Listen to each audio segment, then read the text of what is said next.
Bienvenidos al Colegio de Enfermería Quirúrgica y Profesionales de Enfermería en el Estado de Puebla, CEQUIPEP.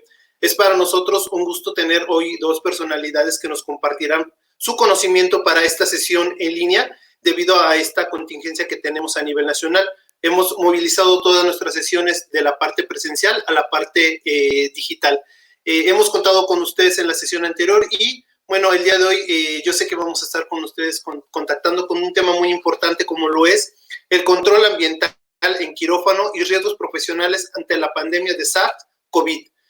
Tenemos dos personas muy importantes que nos van a compartir este conocimiento. El primero de ellos es el doctor Abraham Ochoa Aguilar, investigador CONACYT, quien nos va a compartir conocimientos importantes sobre fisiología de cómo se está movilizando este virus dentro de nuestros ambientes. Bienvenido, doctor. Muchas gracias por la invitación. Muy bien. Espero que todos estén viendo ya la pantalla. Básicamente la intención del día de hoy es explicar algunas cosas importantes acerca de mecanismos fisiopatológicos y tal cual explicar también algunos puntos que son fundamentales de entender del por qué la contaminación no es etérea. No sé por qué no nada más se infectan con ver a alguien o por qué no se infecta a alguien respirando ciertos humores dados por algún paciente. De entre los mecanismos fisiopatológicos del COVID, primero hay que entender por qué estamos, y me incluyo dentro del grupo, por qué estamos tan preocupados por la cuestión de protección al personal de salud y protección hacia los pacientes. Como siempre, para poder entender cómo funciona algo, tenemos que conocer primero al villano de la historia. Esto que ven ahí es una representación gráfica de lo que es el COVID. El COVID es un virus de tipo coronavirus. Coronavirus se le llama por estas espigas o estas proteínas en espiga que están en la superficie del cuerpo viral. Este cuerpo viral consta de ciertas cosas que son una proteína de tipo nucleocápside, que es la que va a estar rodeando al RNA, es un virus tipo RNA, una membrana que está rodeando toda esta nucleocápside, que es una membrana normal, una membrana glicoproteica, con otras proteínas también que son de unión, así como una bicapa fosfolipídica como cualquier otro ser biológico. Cabe mencionar que toda esta información la estoy sacando de artículos mismos que podrán encontrar en la parte de aquí abajo por si alguien quiere volverlos a leer o puede pedirme los artículos. Tenemos un total como de 36, 40 artículos. Pues bueno, en la forma en la que el virus del COVID o del coronavirus SARS-CoV-2 tiene una interacción con el cuerpo humano, es algo que digamos que ya se conocía desde hace algún tiempo, pero hemos ido descubriendo un poco más poco a poco. Punto muy importante, ¿por qué utilizamos la mascarilla? La mascarilla se utiliza porque cuando hablamos, esta es una imagen que representa la cantidad de respuestas visuales que genera ante la luz, una luz estroboscópica, una cantidad X de partículas de la saliva. Y esto que están viendo aquí es cómo pasa cuando hablamos en una situación normal, sin ningún tipo de mascarilla, esto de aquí. Y esta de acá es cuando se utiliza una mascarilla. Eso quiere decir que la protección, cuando menos al habla, se da con una mascarilla sencilla, un cubrebocas de doble capa relativamente sencillo. Esto es a lo largo de una cantidad de tiempo, ¿sí? Entonces, cuando hablamos en cualquier situación, nosotros estamos expidiendo una serie de partículas de nuestra boca. Eso es lo absolutamente normal, no tiene absolutamente nada de patológico. Eso es una situación de habla. Pero ¿qué pasa en un estornudo? Este es otro estudio que se hizo y se publicó también en New England Journal of Medicine, donde una persona se le inducía el estornudo y veían que pasaba al 0.0001, 0.0021, 0.0041 y así sucesivamente hasta llegar a los 341 milisegundos. Eso quiere decir 0.3 segundos. Hay una distancia que recorre el estornudo que más o menos corresponde a 75 centímetros de inicio y puede llegar hasta 6 metros a lo largo del tiempo. Las partículas las dividieron en dos, en las partículas iniciales, que llamaron ellos initial puff, y después partículas secundarias que quedan en el aire y pueden llegar hasta 6 metros de distancia en aproximadamente 2 a 3 minutos. Entonces, es muy importante considerar que esto del estornudo puede causar un problema muy importante si no se tiene una cobertura. Ahora, ¿qué tal la tos? La tos es más o menos lo mismo, con una distancia mucho menor. Más o menos por una ocasión que un paciente tosa, empieza a los 0.033 segundos y se va hasta los 0.467 segundos, más o menos en una distancia de medio metro. Entonces, una persona que tose de manera normal puede llegar a tener una distancia, su secreción, de hasta medio metro. Ahora, ¿cómo sabemos que el coronavirus no es algo creado por el humano? Muy importante describir que este proceso del coronavirus se llama SARS-CoV-2 porque el SARS-CoV-1 inició en el 2005 y tuvo casos humanos. Dentro de los casos humanos se supo después que el parámetro animal o el factor animal que estaba más involucrado era este. Todos los murciélagos, particularmente una especie específica de murciélago, no recuerdo específicamente cuál es la especie de murciélago que causaba el problema. Lo que ven en esta imagen es el coronavirus y los dos sitios donde normalmente se alojan. Pueden ser aves o pueden ser murciélagos. Lo que sabemos que ocurrió en este caso, que estamos hablando de un beta coronavirus, los coronavirus se dividen en alfa, beta, gamma y delta. En los beta coronavirus, que son aquellos que pueden transmitirse al humano, se iniciaron en este caso en un murciélago que a su vez pudo haber pasado a roedores y pudo haber infectado otros animales. Por ejemplo, ya se sabe hasta este momento que hay una infección reconocida de parte de un tigre en un zoológico. Por otro lado, se cree, hasta este momento no se ha podido describir o no se ha podido determinar al 100% con certeza, que esta infección, la infección actual, fue por un murciélago que fue comido o fue tocado o fue olido, algo, por algún humano. Y eso hizo que el vector pasara del murciélago al humano. Después de eso, pasó al humano, de un humano a otros. Esto sabemos que es por gotas de flush. Se sabe también que cierta parte de la proteína viral, que recordemos que la proteína viral es solamente el RNA que está dentro de esta nucleocápside, se ha encontrado en materia fecal. Sin embargo, la nucleocápside en sí misma no es patógena. Lo patógeno es la interacción que tiene el coronavirus con una célula humana. Ahorita vamos a describir específicamente cómo funciona. El coronavirus tiene una vía de entrada y para esto tiene que entrar absolutamente completo. Si entra rota la nucleocápside, si entra rota alguna parte de los lipopolisacáridos, alguna de las proteínas, no va a tener ninguna importancia para la parte médica. ¿Cómo funciona? Entra un virus íntegro, o sea, un virus completo, y ese virus tiene proteínas de reconocimiento de un tipo de receptor que se llama receptor de ACE2. Es un receptor de una de las moléculas comunes en el cuerpo humano que sirve como angiotensina, está en el ciclo de la renina-angiotensina-aldosterona. Entonces, el receptor de angiotensina 2, que es el que está siendo reconocido, en el momento que se fusiona el virus, entra el virus a un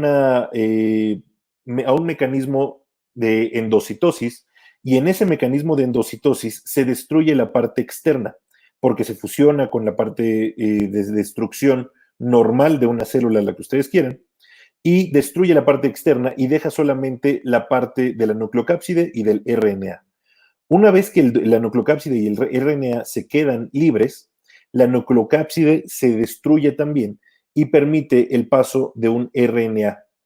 El RNA, que es el segmento ORF1A y ORF1B, se acopla a los ribosomas y una vez que se acopla a los ribosomas, empieza la replicación de factores proteicos virales exclusivamente.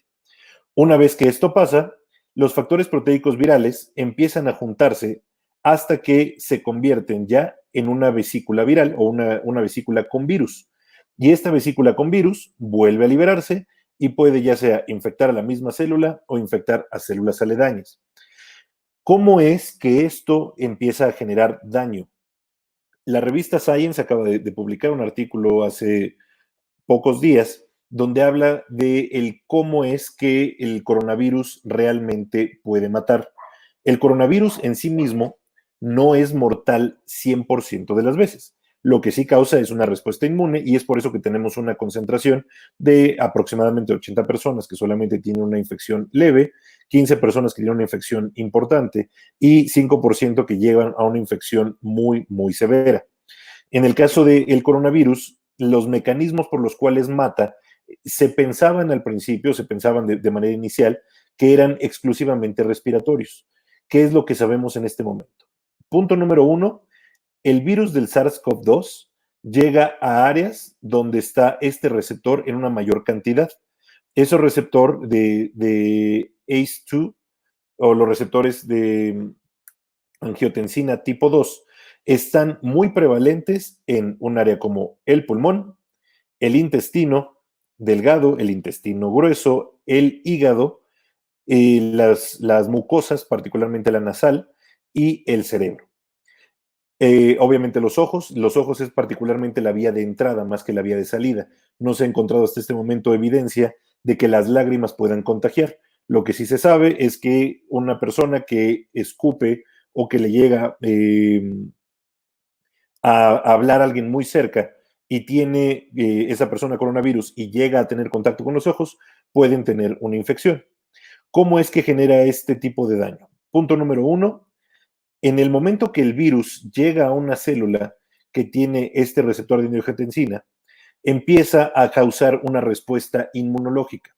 Esta respuesta inmunológica es normalmente proinflamatoria y esa proinflamación va a generar que empiecen a haber detritos, empiecen a haber citocinas y se empiece a acumular moco y pus. Ese moco y esa pus que se empiezan a acumular particularmente en los alvéolos, empiezan a llenar el alvéolo de líquido y ese líquido no puede ser expulsado fácilmente, por un lado, y por el otro no permite el paso de oxígeno. Ya que eso ocurre, empieza a tener un daño específico, de inicio por lo menos, a nivel pulmonar en las vías terminales del pulmón. ¿Qué se ha visto que es muy importante tomar en cuenta? Muy, muy importante. No es solamente en el pulmón, ni solamente encuentran datos patológicos pulmonares. Encuentran también datos patológicos que pueden ser reconocidos fácilmente como petequias, de lesiones purpúricas que tienen en la piel, en las vías periféricas. Se ha visto que está muy relacionado con la piel de los brazos, de las piernas y particularmente de los dedos de los pies. Entonces se ha encontrado mucho que hay pacientes con lesiones pequeñas dérmicas en los pies que está relacionado directamente con coronavirus. No es patognomónico, pero es algo que tenemos que tomar en cuenta también.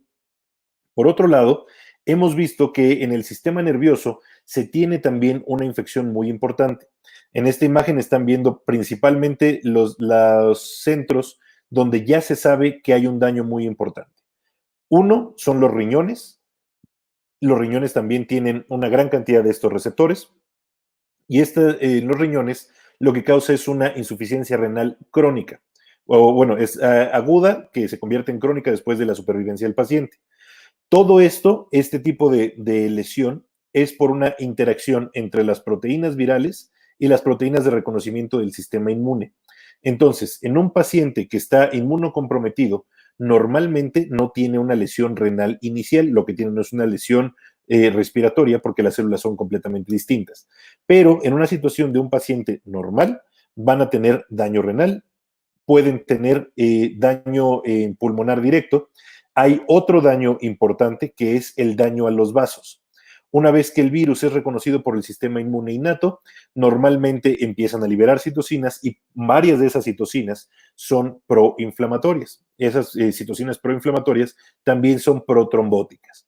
La protrombosis inducida por el coronavirus se ha visto también que está relacionada con trombosis arteriales importantes que causan infartos, que causan EBCs o que incluso pueden ser adyuvantes del problema renal severo que se causa. Por último, una vía sobreactivada por coronavirus que llegue al sistema nervioso central, hecho que no sabemos específicamente por qué pasa, si es que el virus pasa directamente al sistema nervioso o si una de las células inmunes que pueden tener el paso al sistema nervioso puede llegar a activar respuestas gliales o respuestas neuronales. En cualquiera de los dos casos, se ha visto que hay una lesión neuronal importante. De hecho, acaba de salir un estudio hace relativamente poco que demuestra que factores neurológicos como pérdida de la memoria, pérdida de la conciencia, problemas para caminar o problemas para hilar pensamientos, se han visto de manera repetida en pacientes que fueron inducidos a un sopor farmacológico, que fueron intubados y después cuando se extuban pierden una mayor cantidad de tiempo en el proceso para recuperar la conciencia. Entonces, también hay un daño neurológico importante. Ahora, cabe resaltar que hasta este momento lo único que se ha probado acerca de cuál es el método de la transmisión específica del virus es el hecho de que hayan gotas de flush que lleguen a alguna de las áreas donde puede ser contagiado, ya sean los ojos, la boca o la nariz. Y esas gotas de flush salen exclusivamente, hasta este momento reportado, de la vía aérea, o sea, en el momento en que hablamos, en el momento en el que tosemos o en el momento que estornudamos. No se ha reportado que haya una transmisión serohemática, no se ha reportado que haya una transmisión de materia fecal y mucho menos una transmisión por humores. Es muy importante tomar en cuenta que estos mecanismos de transmisión no son de descubrimiento reciente. El coronavirus lleva muchos años ya siendo investigado, pero este coronavirus en particular no es la excepción. Tienen caracterizados muy bien cuáles son los métodos de transmisión del evento. Ahora, ¿con qué quiero que se queden de la plática de hoy? Que fue una plática muy breve y estoy evidentemente listo para preguntas si gustan hacerlas. Es uno, el COVID-19 es un coronavirus más de varios tipos que tenemos, que es un beta coronavirus, que existen alfa, beta, gamma y delta, y esos beta coronavirus tienen en este momento, el estirpe COVID-19, la capacidad de afectar a los seres humanos. Existe una importancia muy grande para el uso de la mascarilla para cualquier persona que esté relacionada con la salud y también ya está eso, la OMS ya cambió su opinión, también para aquellas personas que no están infectadas vale la pena el uso de la mascarilla. Disminuye la cantidad de secreciones que puede liberarse en el momento solamente del habla. Existe un proceso fisiopatológico que es el reconocimiento del virus por un receptor celular. Ese receptor celular ingresa el virus a la célula y el virus utiliza los mecanismos biológicos propios de la célula para generar proteínas solamente virales.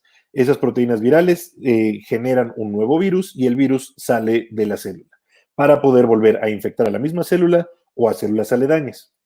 Esta enfermedad se manifiesta en distintos sistemas, no solamente el respiratorio, tienen muchísimos sistemas en los cuales está involucrado, entonces es importante también tomar en cuenta eso para el reconocimiento de la infección tal cual.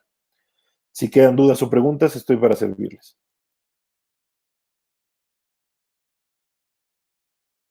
De algunas de las preguntas que han generado vía electrónica es si las mascarillas que nos están proveyendo las instituciones con denominación N95, algunas empresas le están comentando que tienen una duración de 15 días y es muy útil para este tipo de virus de acuerdo a su dimensión.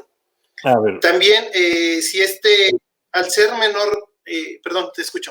Sí, para contestar esta pregunta no se me vayan a acumular y me voy a equivocar en algunas. Punto muy importante, los N95 tal cual, o sea, si a mí me preguntan cuánto dura un N95, 100 años, 100, 200 años por el material en el que está hecho. ¿Cuánto tiempo tienen de vida útil? Realmente 8 a 10 horas. Esa es la cantidad de tiempo de vida útil. ¿Por qué? Porque la cantidad de saliva que estamos expidiendo, la cantidad de vaho que sale, tiene una concentración de agua. Esa agua hace que se vuelva menos resistente el material y los poros empiezan a abrirse a lo largo del tiempo. Entonces, para contestar esta pregunta, el tiempo de vida promedio de un N95 son de 6 a 8 horas. Se están haciendo ahorita estudios para determinar si una vez descansado comillas, ese cubrebocas puede tener un tiempo de vida más prolongado. Quien lo creó dice que sí y que puede tener un uso de 12 horas, dejarlo descansar 4 días y volverlo a utilizar teóricamente con la misma cantidad de seguridad. Es muy importante, antes de hablar de otro tema, comentarles que los N95, el poro que tiene el N95, es magnitudes, órdenes de magnitud más grande que el coronavirus. ¿Qué quiere decir? Si una persona me tose de frente y cerca o me estornuda de cerca y de frente usando yo un N95, sin ninguna otra protección, una máscara, una careta, alguna cosa así, la probabilidad de infección es elevada. Entonces, no es el único método de protección que debe haber. Es ese, el lavado de manos, el uso de una careta no de plástico, sino acrílica, que esté a una distancia X de la cara. Sí, esa es la respuesta a la pregunta. Okay. Otra de las preguntas es, ¿la población en riesgo, principalmente aquellos que tienen situación asmática o de alergias, también son población en riesgo? Es muy interesante esto. No se ha descrito que los que tenemos asma tengamos un mayor riesgo que personas que no tienen asma. O sea, yo soy asmático y fue lo primero que estuve buscando, porque normalmente en una infección, la que ustedes quieran, los asmáticos estamos en una población de riesgo mayor. No se ha descrito, no se descarta de ninguna manera, pero no está descrito hasta este momento como un algo que pueda generar más problema.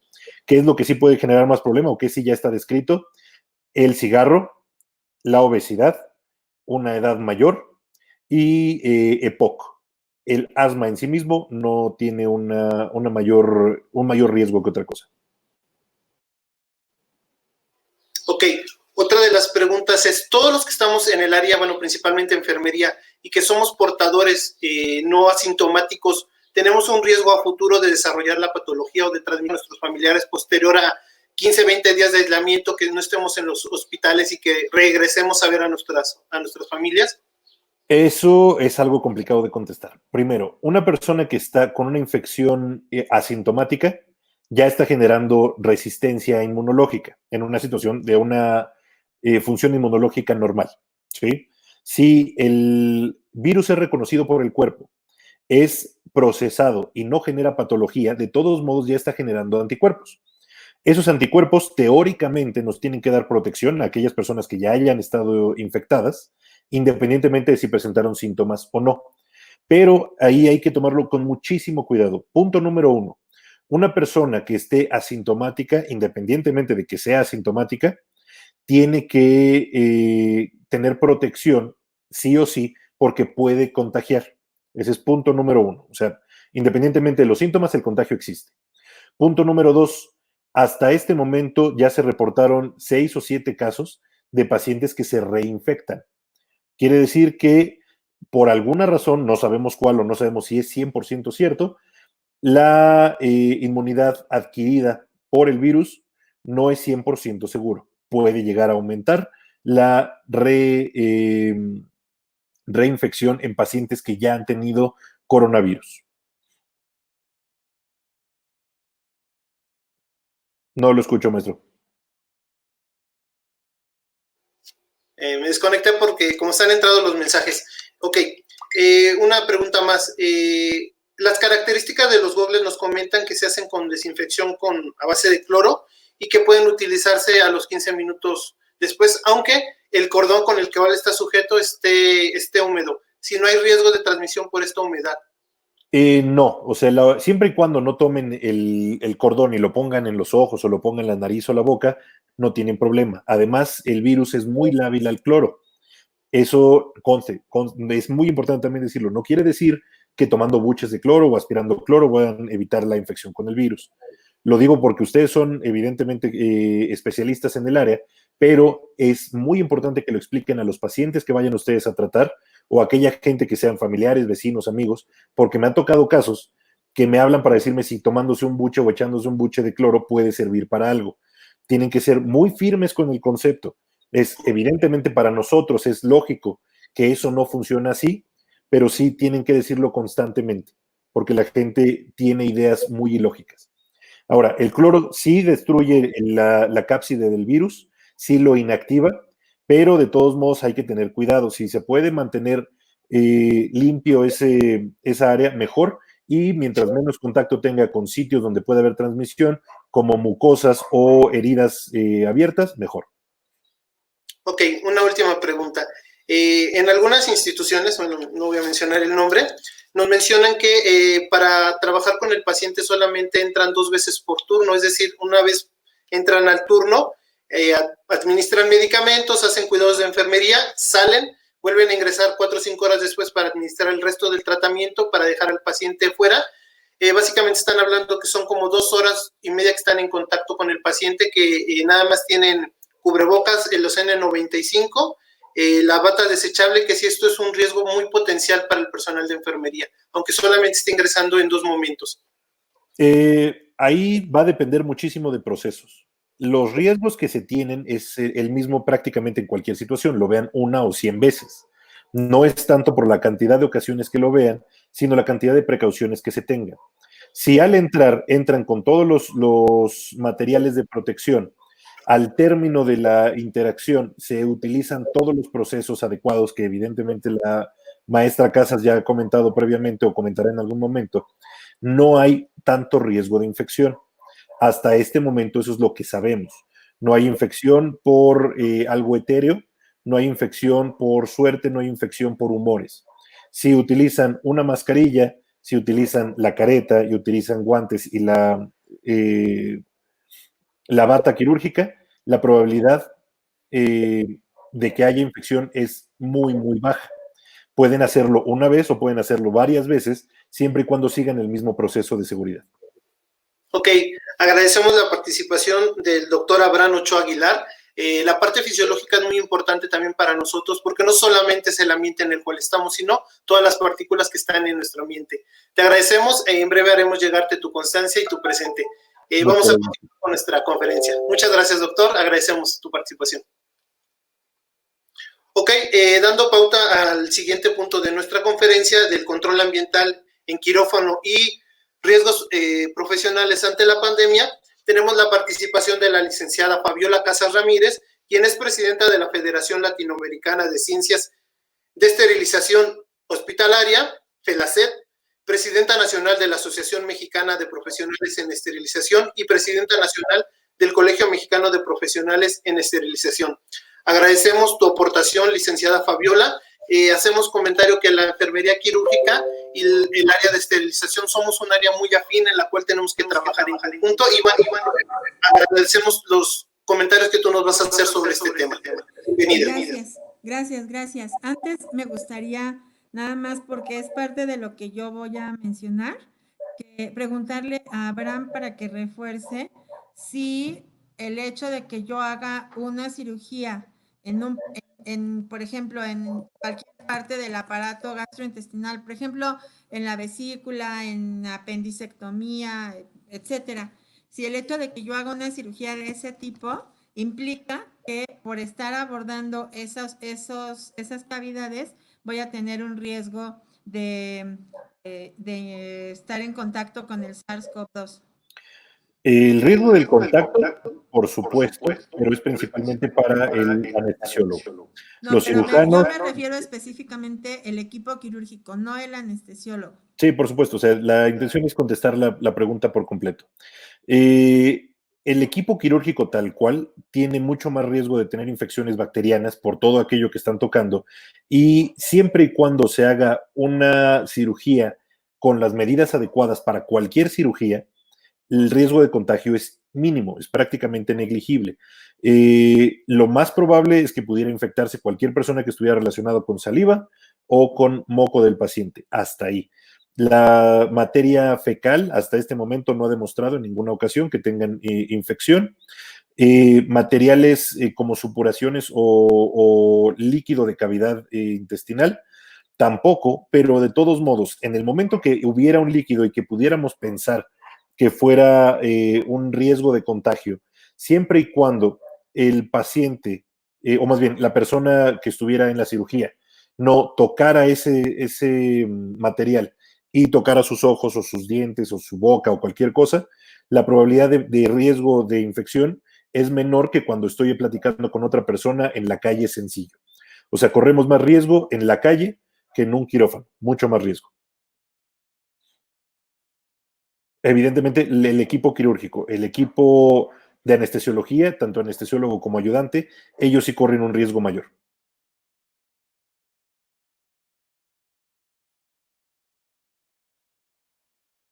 Maestra.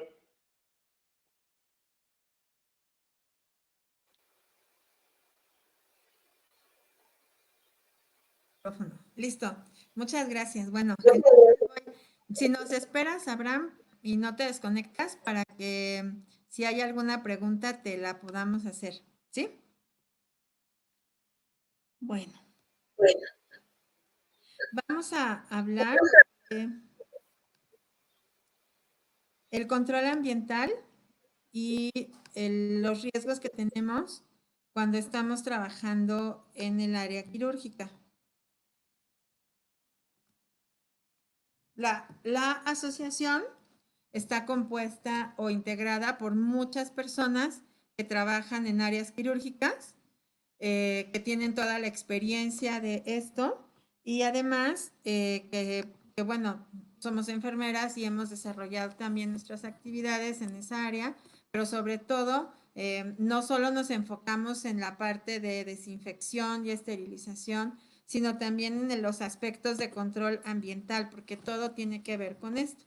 Entonces, ahora con esta pandemia, pues es una buena oportunidad de retomar buenos hábitos y establecer también mejores prácticas. Entonces, vamos a hablar de el control ambiental en el entorno, en el quirófano y los riesgos profesionales ante la pandemia del SARS-CoV-2.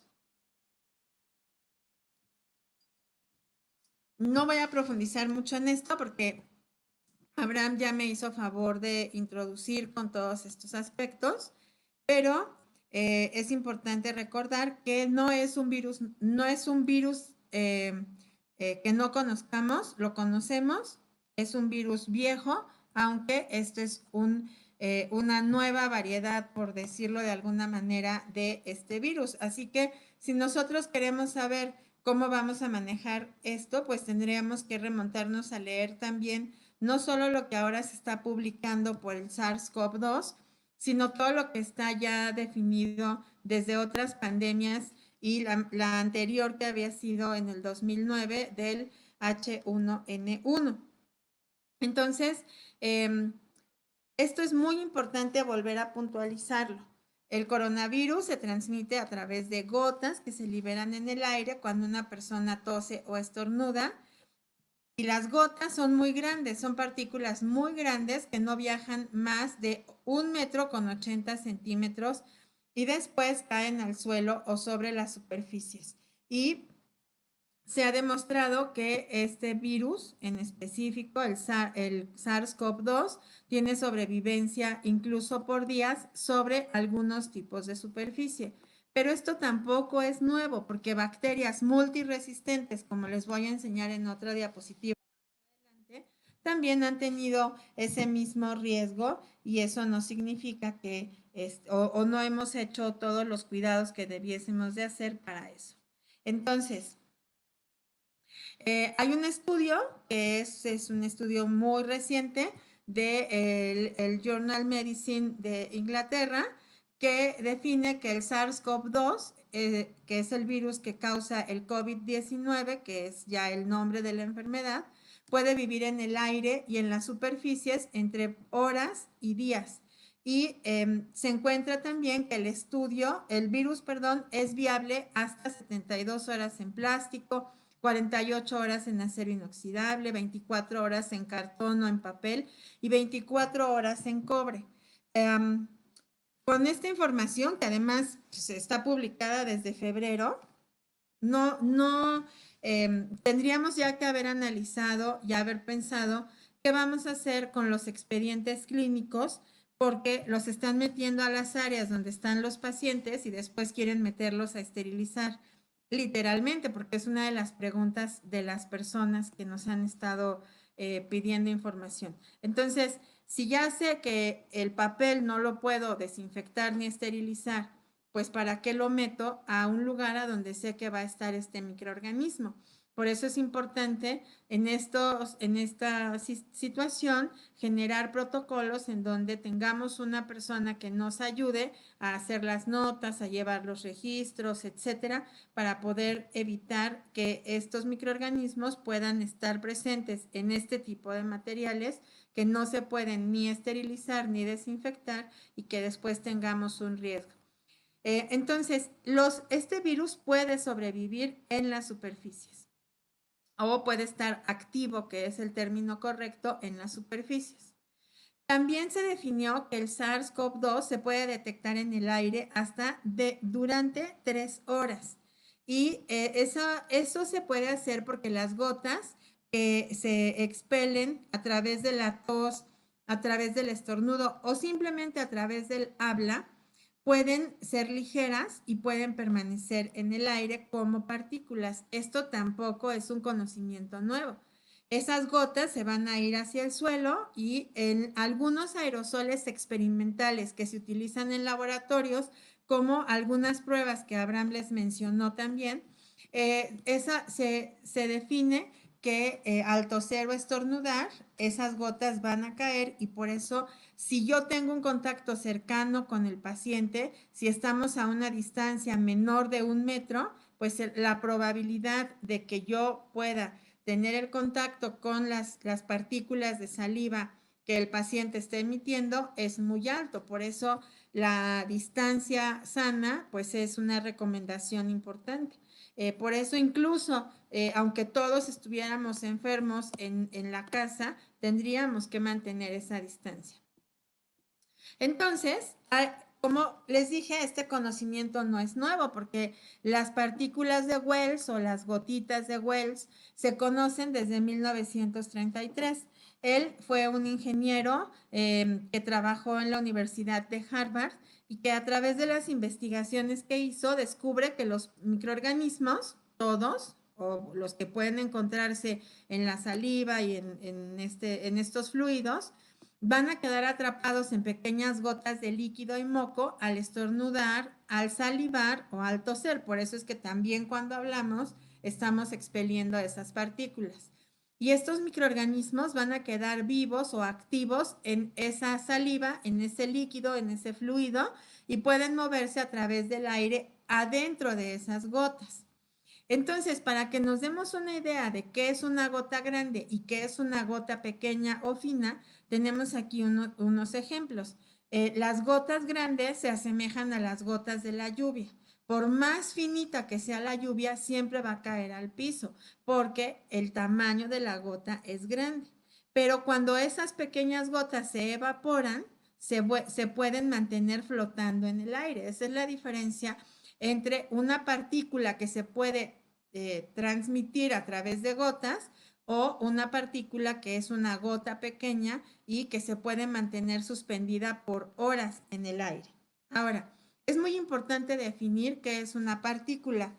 Las partículas, el término de partícula es un término general para una mezcla de gotas sólidas y líquidas que se quedan suspendidas en el aire. Y esta contaminación por de las partículas o por las partículas puede ser en muchos tamaños y formas y compuestos.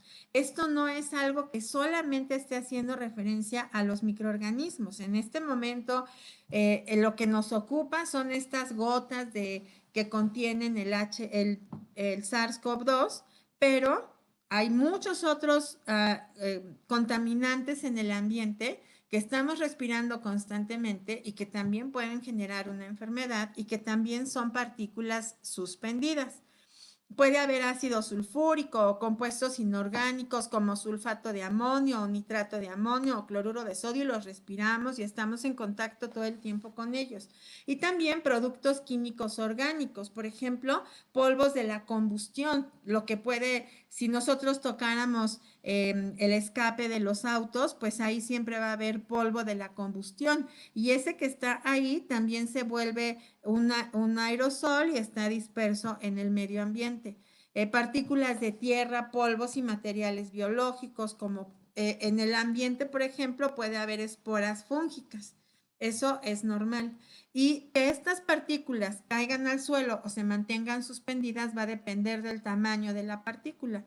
Un cabello lo podemos ver y ese cabello tiene entre 50 y 70 micras de diámetro. Si nosotros pensáramos en partículas orgánicas o partículas de compuestos de la combustión, etcétera, van a medir menos de 2.5 micras.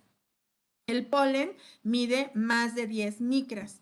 Entonces, cada una de estas partículas va a tener diferentes tamaños y por esa razón es que se vuelven elementos transportadores de los microorganismos. En general, según la clasificación de la EPA, las partículas pueden ser gruesas. Esas partículas gruesas tienen un diámetro mayor a 2.5 micras y menores o iguales a 10 micras. Hay partículas gruesas grandes que son mayores a esas 10 micras, que era el límite de las gruesas normales. Y hay partículas finas que miden 2.5 micras de diámetro o más pequeñas, como las nanopartículas, que son partículas ultrafinas y que se clasifican con diámetros inferiores a 0.1 micras y que son todavía más difíciles de detectar y de detener para la entrada a las vías respiratorias. ¿Por qué es importante entender esto? Porque estamos definiendo que este microorganismo no se transmite por vía aérea. Por lo tanto, mientras más fina sea la partícula, más fácil va a ser que entre en las vías respiratorias e incluso que llegue directo a los pulmones. Por eso, cuando tenemos un microorganismo que se transmite por aire, el riesgo es muchísimo mayor. Por ejemplo, la micobacteria de la tuberculosis, pero no es, repito, no es el caso del SARS-CoV-2. Hace también muchos años que se hizo por el Instituto de Salud en Inglaterra un estudio de cómo se movían las partículas en el aire. Y ese estudio es importante para entender algo que ahorita ustedes preguntaron. Si tengo un riesgo de infectarme por SARS-CoV-2, cuando entré a una unidad a donde hay pacientes con COVID-19, pero yo no traigo un cubrebocas N95. Eso va a depender. Fíjense cómo las partículas pueden quedarse suspendidas de diferentes maneras. Y depende del tamaño. La partícula no solo tiene que ver con el tamaño, tiene que ver con su peso, tiene que ver también con sus componentes para que una partícula sea más gruesa o más pequeña y se quede suspendida o caiga inmediatamente. Por ejemplo, una partícula que mide 20 micras puede quedar suspendida en el aire o tardarse en caer al piso de 3.6 minutos. Una partícula de 10 micras, 8.3 minutos. Pero fíjense, una partícula de 0.5 micras puede tardarse en caer 41.7 horas. Entonces, ahí es a donde nosotros tenemos el riesgo. Y es para entender por qué una partícula más fina se puede quedar suspendida en el aire. Hace muchos años también se definieron los mecanismos de transmisión y los mecanismos de transmisión de los microorganismos que causan infecciones son 3: contacto, directo o indirecto, gotas y aire. El contacto directo o indirecto lo conocemos muy bien. Yo traigo las manos sucias porque fui al sanitario, no me las lavé y esos microorganismos que traía en la mano, después los transporté hacia el paciente porque estuve tocando un catéter o tocando una herida, etcétera, y ahí dejé esos microorganismos. Eso lo sabemos bien, por eso se habla siempre del lavado de manos como uno de los elementos fundamentales y más importantes para el control de las infecciones asociadas a la atención. Entonces, las gotas son otro mecanismo de transmisión. Esas gotas, al ser grandes, pasa lo que ven en esta pequeña fotografía. La persona estornuda o tose y las gotas más grandes caen inmediatamente. Observen la fotografía pequeña. Las gotas que son un poco más gruesas caen un poco más lejos. Y así, pero la mayoría de las gotas no va a llegar a una distancia mayor a 1,80 m, porque son gotas gruesas o gruesas grandes, como vimos en la definición anterior. Por eso es que en un mecanismo de transmisión por gotas, el microorganismo o el patógeno no llega muy lejos. Claro, vuelvo a repetir, si yo estoy cerca de la otra persona, pues entonces sí voy a tener el riesgo de contacto. Esto es importante para definir el uso de equipo de protección personal. Si yo estoy en un área con pacientes COVID, pero no estoy haciendo procedimientos que generen aerosoles, yo necesito una mascarilla normal de 3 capas quirúrgica. Si yo estoy haciendo procedimientos que generen aerosoles, necesito una N95 y la protección ocular o la careta. Entonces, el mecanismo de transmisión por aire es diferente porque si ustedes se fijan, esas partículas, que son estas rojas de acá, son tan pequeñas y ligeras que se desplazan a través del aire y pueden llegar a más personas y causar otro tipo de patologías a través de que las otras personas las respiren. Entonces, por eso es tan importante entender que la saliva es el fluido que contiene al microorganismo. El mecanismo de transmisión puede ser aire o gotas, pero en este caso, el mismo CDC en la guía de precauciones basadas en el mecanismo de transmisión, en este momento definió que esos mecanismos de transmisión quedan suspendidos por el momento en el caso del SARS-CoV-2. ¿Por qué razón? Porque si estas gotas que caen aquí caen sobre una mesa, caen sobre el expediente, caen sobre el área de trabajo y luego alguien llega y pone sus manos, ese mecanismo se convierte en contacto porque lo que va a transmitir el microorganismo son las manos. Por eso nos dijeron los chinos desde enero, no te toques los ojos, no toques la nariz, no toques la boca. Trata de no tocar la cara y trata de mantener tus manos siempre limpias. No nada más cuando vas a tocar al paciente en los 5 momentos, cuando tocas un barandal que no sabes quién tocó antes, cuando tocas cualquier superficie, lo que no implica que para todo traigamos guantes, eso es de ignorantes. Eso se usa como equipo de protección personal en la atención directa porque no siempre tenemos la facilidad de estarnos lavando las manos. Por eso se están poniendo 2 guantes, pero no cuando yo estoy en un ámbito normal de trabajo, porque el hecho de ponerme guantes no me exime de lavarme las manos. Entonces, ese microorganismo, en este caso el SARS-CoV-2, puede ser transmitido o puede tener el mecanismo de transmisión de contacto si la superficie está sucia. ¿Cómo elimino ese mecanismo de transmisión? Lavando y desinfectando. Puede ser transmitido por gotas. ¿Cómo contengo ese mecanismo de transmisión? Poniéndole una mascarilla facial al paciente y utilizando yo una mascarilla quirúrgica, o si yo estoy demasiado cerca con el paciente o en procedimientos que puedan generar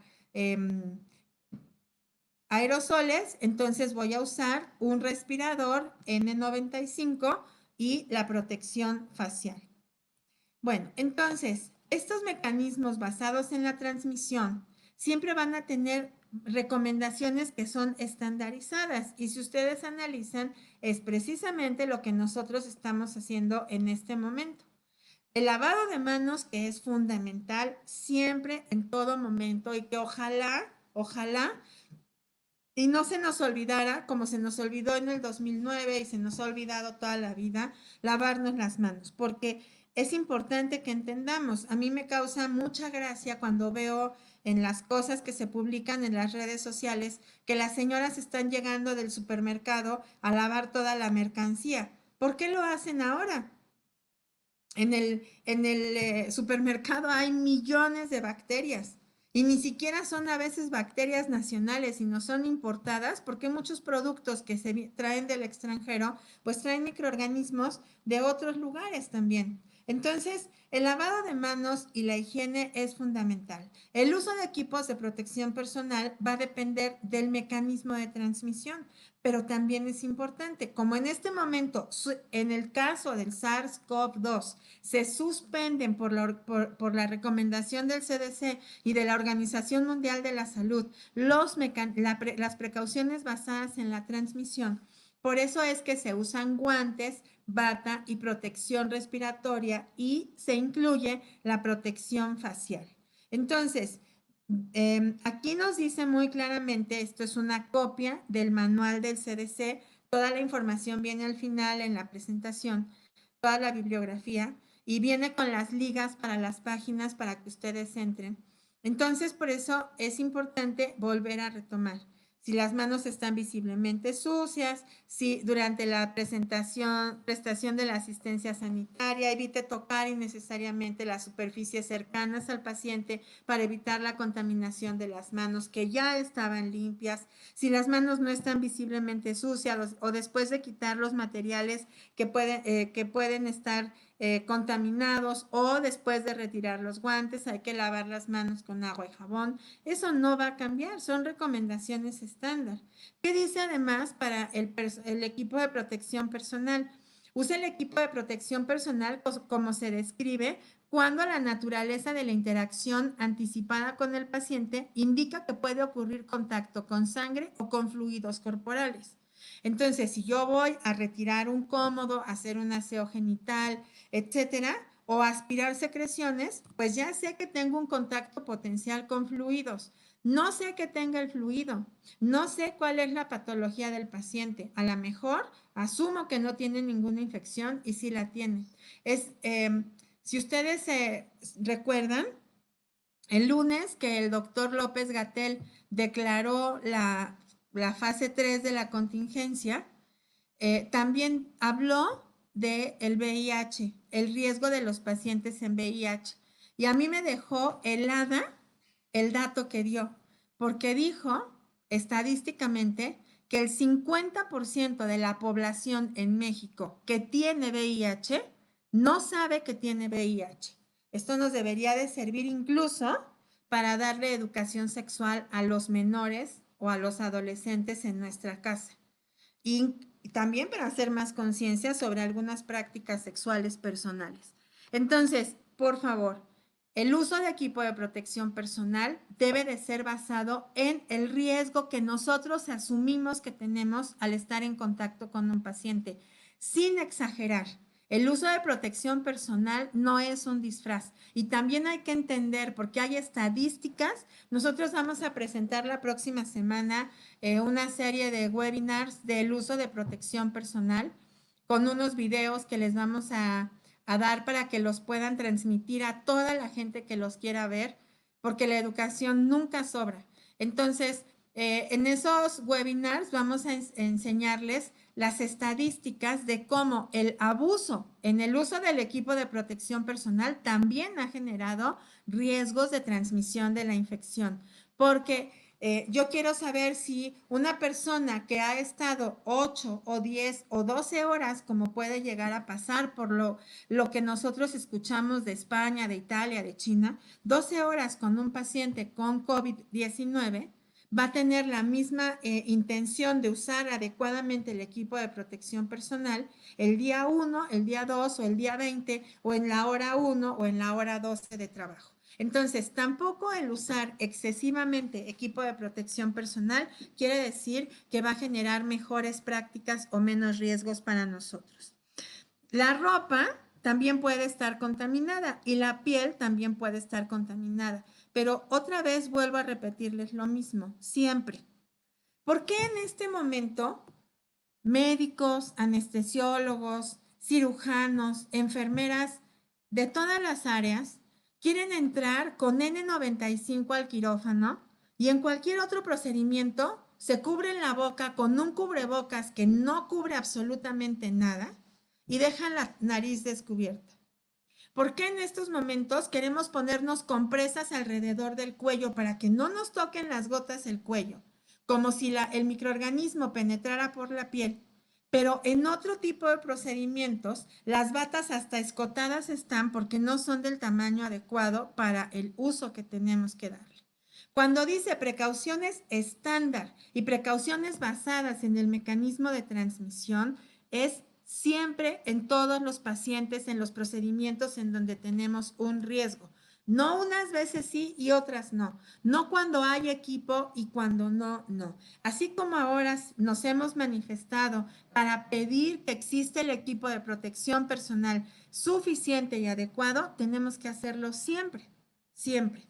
Entonces, los guantes, use guantes cuando anticipe razonablemente. Cuando dice razonablemente no quiere decir por su posición. Quiere decir porque yo estoy analizando que por el procedimiento que voy a hacer, bajo un proceso de pensamiento, anticipo que voy a tener el contacto con esos fluidos o esas secreciones. Entonces, cuando usted anticipe razonablemente que puede ocurrir contacto con sangre o materiales potencialmente infectados, membranas, mucosas, piel no intacta o piel intacta que potencialmente pueda estar contaminado. Y entonces vienen toda la otra serie de recomendaciones que yo les pido que ustedes las busquen o que nos escuchen la próxima semana si tienen tiempo e interés. Y si no, pues que se metan a la página de internet e igual esta presentación yo se las voy a dejar para que ustedes puedan leer todo esto. Pero es importante que esto entiendan que es un extracto de todo lo que puede decir la guía, porque tenemos un tiempo limitado para hablar con ustedes. En relación a las batas, use una bata adecuada para las tareas, para proteger la piel y evitar la suciedad o la contaminación del uniforme durante los procedimientos o las actividades de cuidado del paciente, igual cuando se anticipa que puedo tener contacto con secreciones o excreciones o fluidos corporales.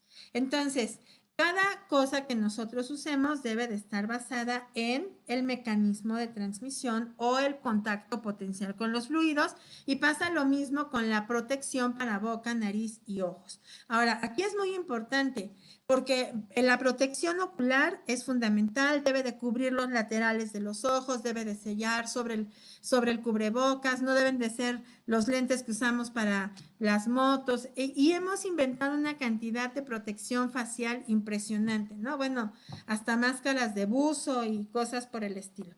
A veces la necesidad nos hace ser creativos, pero también en esa creatividad hay riesgo para nosotros. Bueno, entonces, cuando hablamos de las precauciones basadas en la transmisión, nos referimos al contacto directo o indirecto, gotas grandes cuando tosemos, hablamos o estornudamos, y microgotas que se pueden mantener suspendidas.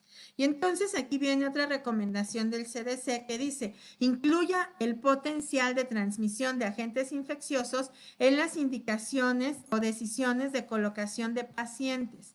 Coloque a los pacientes que presenten un riesgo de transmisión a otros, por ejemplo, por secreciones no contenidas, excreciones, drenaje de heridas, bebés con sospecha de infecciones virales respiratorias o gastrointestinales, en habitaciones para un solo paciente, o sea, aíslelo, o en unidades donde solo tengamos ese tipo de pacientes con mecanismos de transmisión similares. En este caso es mucho más fácil porque todos los que ahorita estamos teniendo en el hospital son con condiciones similares.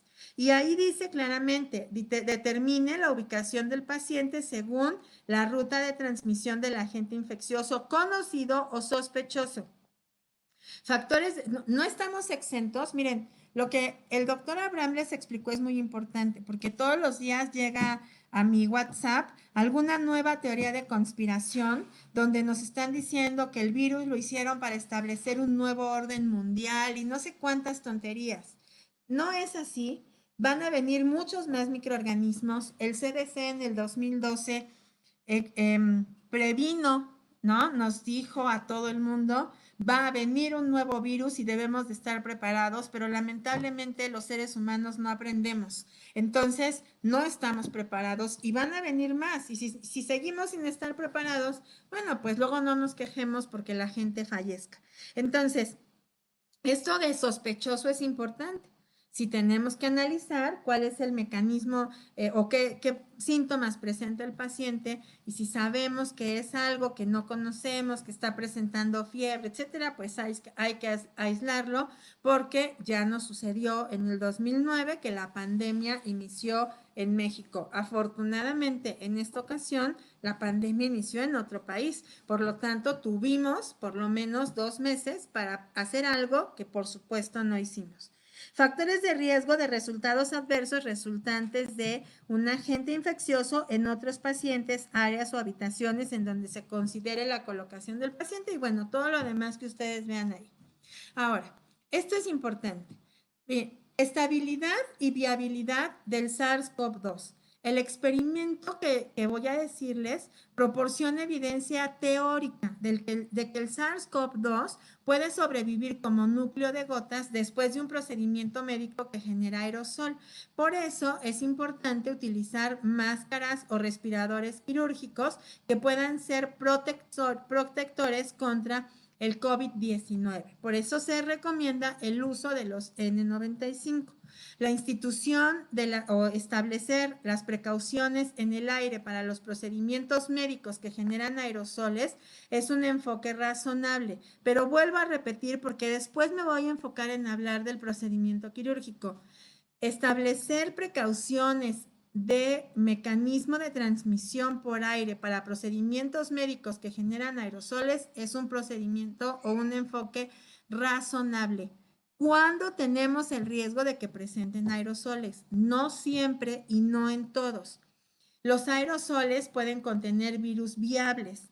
¿Por qué dice los aerosoles frescos? El virus, no recuerdo si se los dijo Abraham, pero se los digo otra vez, el virus es un parásito. Para que pueda replicarse, necesita entrar en una célula viva.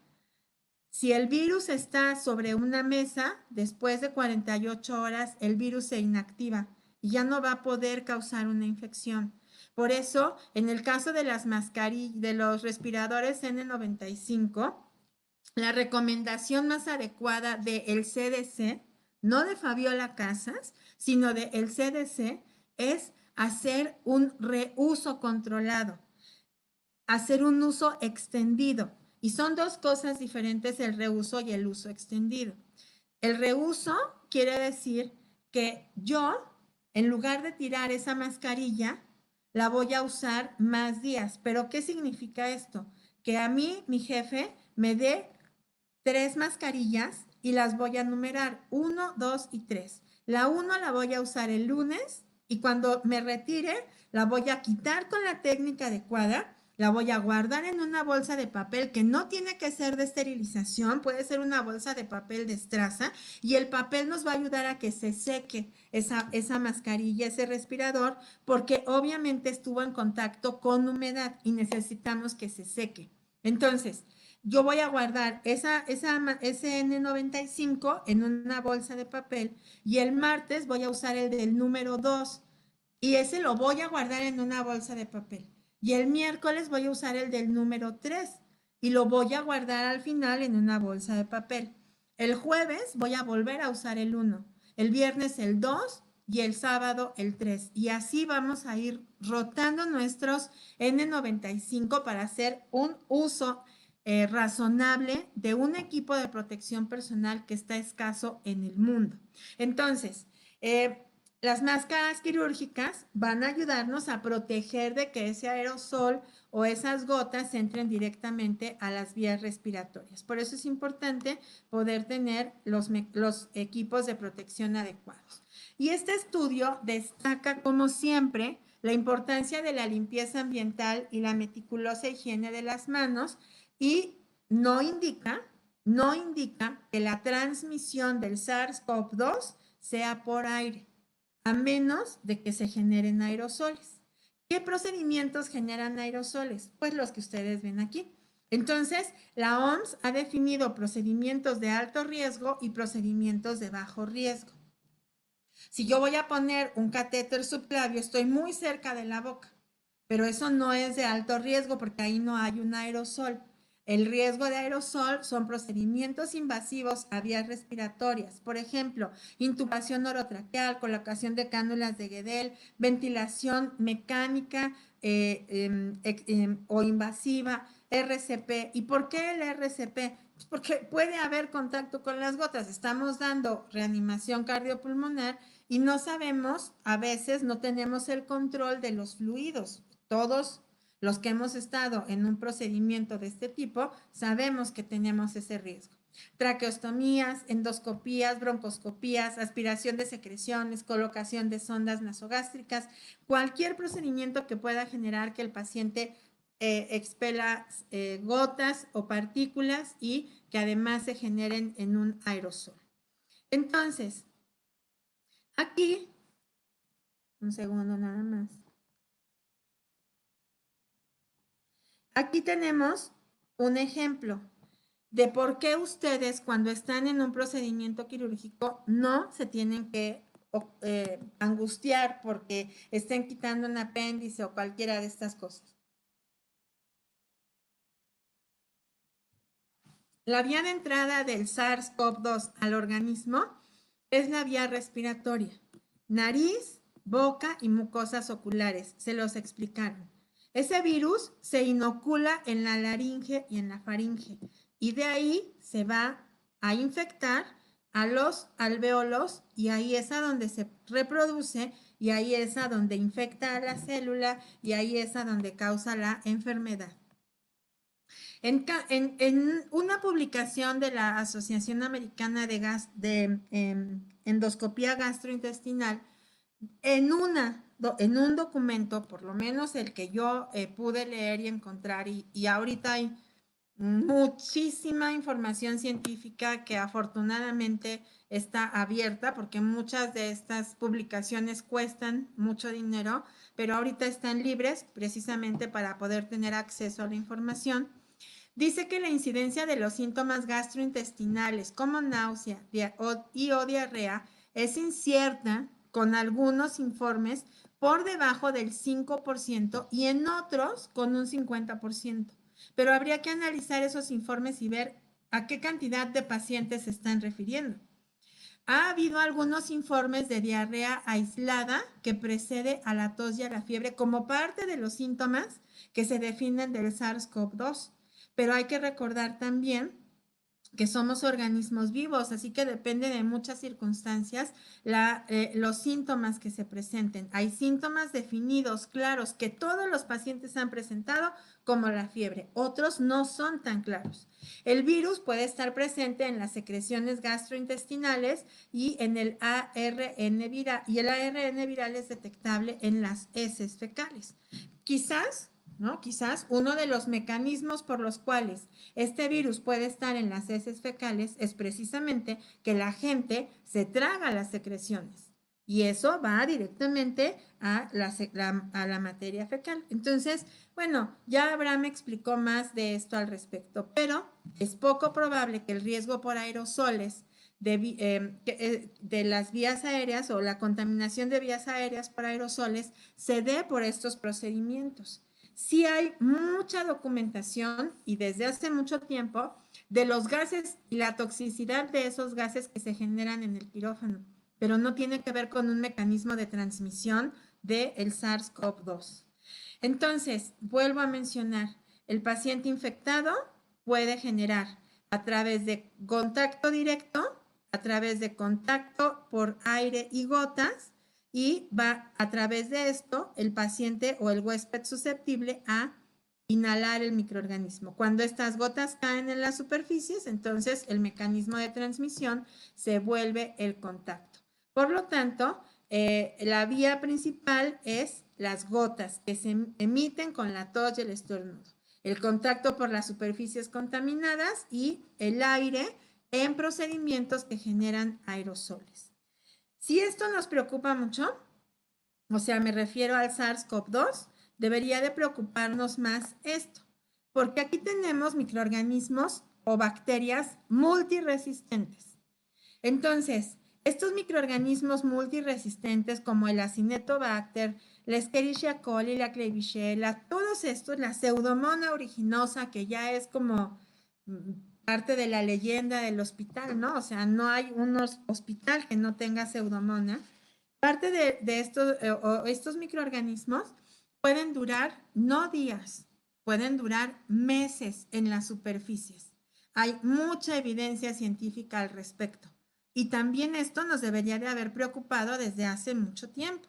Entonces, la limpieza y la desinfección estandarizada, definida, hecha correctamente, con personal capacitado, con desinfectantes con diluciones correctas, es la solución básica.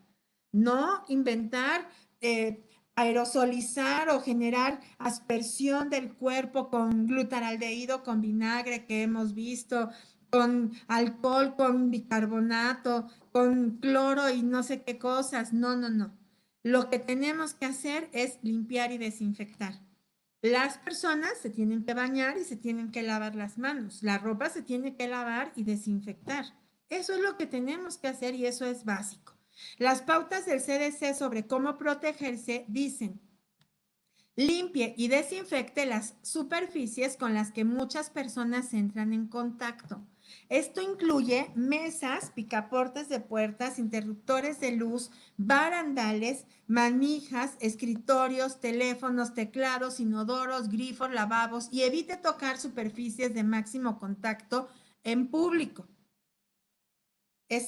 Vieron, no sé si vieron esa fotografía de el Facebook o de las redes sociales donde está el señor en el supermercado con guantes comiéndose los churritos con los dedos con los guantes. Entonces, la gente no tiene el conocimiento, no tiene por qué tenerlo, es una persona común. Nosotros, profesionales de la salud, tenemos la obligación de tener ese conocimiento. Y si no tengo otra opción, porque tuve que tocar el botón del elevador, o tuve que tocar el barrote del autobús, o tuve que tocar el barandal, etcétera, pues entonces para eso tengo soluciones alcoholadas para hacer antisepsia de las manos. Por eso dice, lávese las manos a menudo con agua y jabón durante al menos 20 segundos. Inmediatamente cuando regrese de la calle a su casa, venga de donde venga, en un lugar público como los bancos o las tiendas de autoservicio. Cuando esté en espacios públicos, coloque una distancia entre usted y la otra persona. No importa si ustedes lo ven gordo y rozagante y como que parece que no tiene nada, sepárense. Sepárense. Ayer vimos una conferencia, 3 horas, estábamos 3 personas o 4 en la mesa y no pudimos hacer la sana distancia, aunque sabíamos perfectamente que las personas que estábamos no tenemos la infección, pero de todos modos es un riesgo, ¿no? Entonces, si yo al rato me enfermo y ellos se enferman, bueno, pues ya sabemos por qué fue. No cumplimos con una regla básica. No es adecuado. Tenemos que tener la sana distancia siempre. También dice, reduce el riesgo de las instalaciones. ¿Qué significa esto? Cancela los procedimientos electivos. Esto es muy importante. No hay consultas, porque la consulta la pueden hacer por telemedicina, se puede hacer por internet, se puede hacer por este tipo de sistemas de comunicación, etcétera. No necesito estar enfrente del paciente. Por eso muchas cosas van a cambiar en el futuro. No necesito estar enfrente del paciente en este momento. Limite los puntos de entrada al hospital, a las instituciones. Administre las visitas. Vimos un video de una persona criticando al hospital porque no tenían, porque dejaron al paciente que venía dentro de una cápsula para evitar que estuviera contaminando el medio ambiente y traía una mascarilla facial colocada y estaban criticando, tomando el video, diciendo que las autoridades del hospital no hacían las cosas correctamente. Efectivamente, no las hacen correctamente, pero no nada más porque dejaran al paciente esperando que lo atendieran ahí en la entrada, sino porque era la sala de espera y había como 40 personas y la cafetería del hospital seguía abierta y la gente estaba comprando comida. Eso es lo que está mal. Limite los visitantes. No puede haber visitas en este momento. No estamos en una situación social. Evalúe a todos los que ingresan a la instalación para detectar síntomas de COVID. Implemente el control de la fuente para todos los que ingresen y para la instalación, independientemente de los síntomas. Aísle a los pacientes que sí tienen síntomas lo antes posible y establezca áreas de triage separadas. Quiero decirles que hace mes y medio que fuimos a filmar unos videos al hospital del doctor Abraham y desde la entrada el policía que trae su mascarilla nos preguntaba a qué íbamos. Solo dejan pasar al paciente con un familiar y enseguida a la entrada está un área de triage, nos toman la temperatura, si no tenemos temperatura podemos entrar, si tenemos temperatura nos meten a esa área aislada y a partir de ese momento el médico tiene que ir a esa área de triage a dar la atención. Y todo mundo trae equipo de protección personal adecuado para la actividad que está haciendo, no es que todo mundo ande disfrazado de astronauta.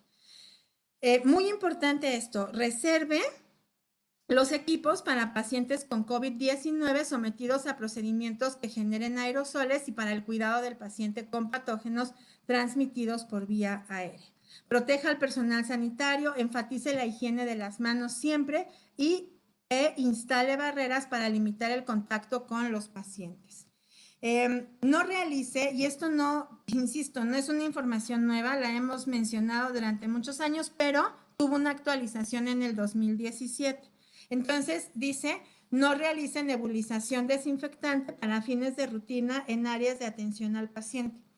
En la calle, nebulizar cosas en la calle no sirve de nada, no va a funcionar en las personas. Para que un desinfectante funcione, necesita tener concentración y tiempo de contacto. Estar aspersando en esos túneles que solo sirven para enriquecer a gente sin escrúpulos, estar aspersando soluciones químicas no sirve de nada.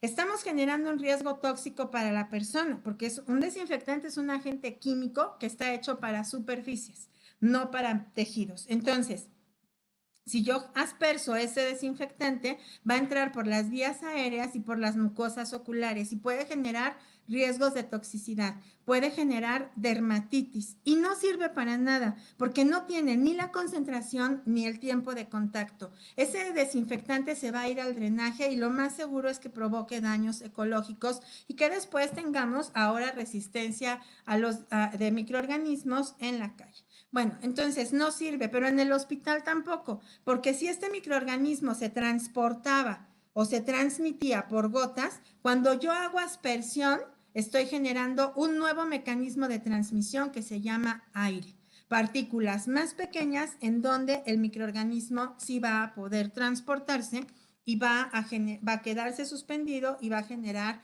el riesgo del contacto de más personas. Entonces, nuevamente, no hacemos aspersión de rutina. No realice nebulización desinfectante en áreas de atención al paciente. Esto es muy importante. No se hace nebulización en áreas donde hay pacientes. Hay una controversia y se han analizado métodos que las empresas han establecido como nebulizar peróxido de hidrógeno en los quirófanos. Fíjense lo que sucede. Meten al quirófano una máquina que nebuliza un desinfectante durante un tiempo. Para empezar, antes de que ustedes metan la máquina al quirófano, deben de sacar mucho mobiliario que deben de lavar y desinfectar de manera manual.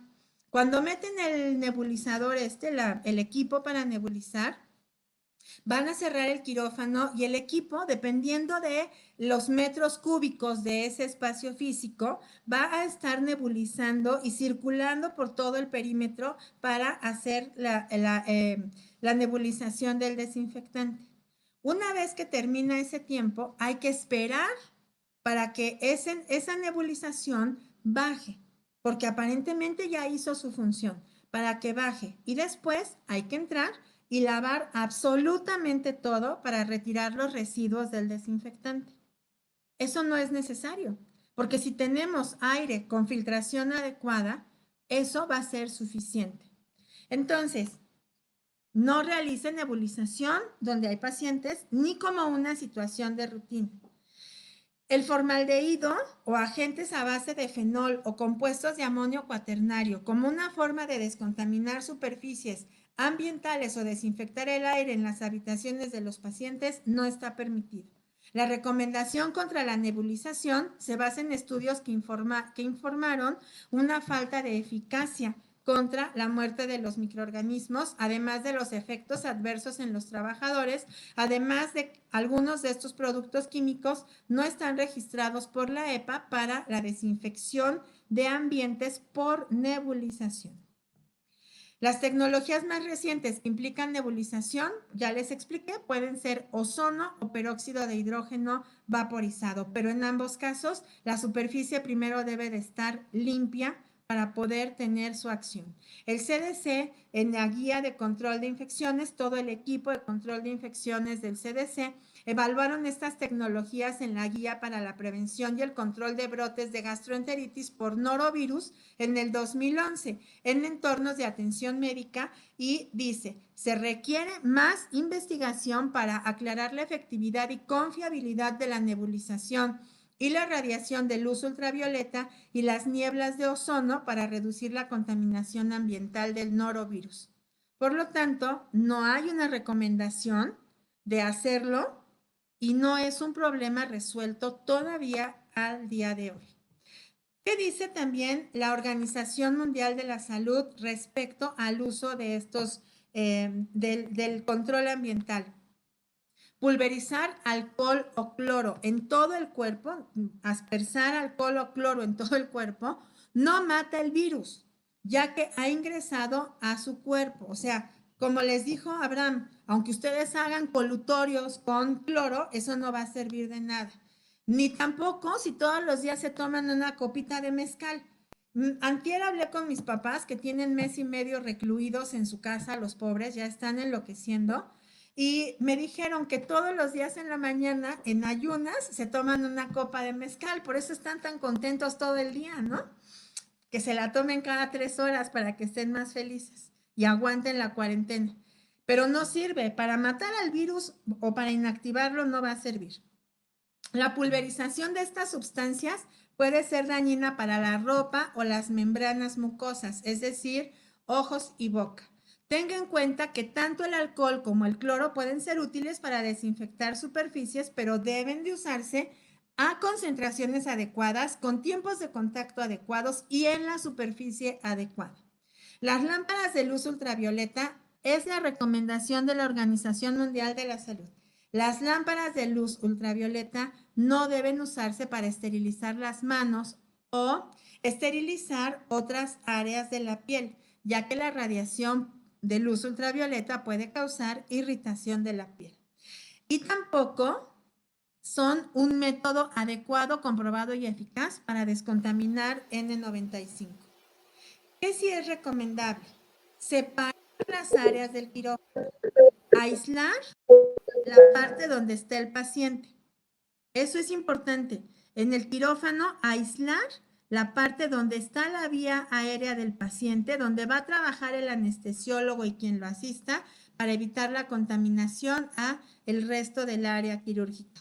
Estamos viendo aquí un quirófano grande. Sabemos que lo que tenemos a veces no tiene esas dimensiones. Es importante la filtración del aire. La filtración debe de ser el medio más eficaz para controlar la liberación de virus durante la cirugía, en cirugías mínimamente invasivas y en endoscopía. Es importante que utilicemos los métodos de contención adecuados. Y ahí ustedes pueden leer muchas otras cosas en referencia a la calidad del aire que debe de haber en los quirófanos. Yo utilizo esta diapositiva para mostrarles que el paciente es una fuente de contaminación que emite al virus en este caso, pero el aire lo que va a hacer es filtrar a ese aire a través de filtro cepa y va a reducir la cantidad de microorganismos que se están emitiendo cuando hay riesgo de aerosoles. Y lo que hace es eliminar el 99.9% de los microorganismos que se están filtrando. Hay una publicación que dice que un hombre de 75 años infectado con SARS-CoV-2 fue diagnosticado con COVID-19 durante el periodo de cuarentena en el crucero Diamond Princess y fue transferido directamente al hospital el 11 de febrero del 2020. En la habitación donde estuvo al principio, estuvo 2 días y luego lo cambiaron a otra habitación en donde permaneció 19 días.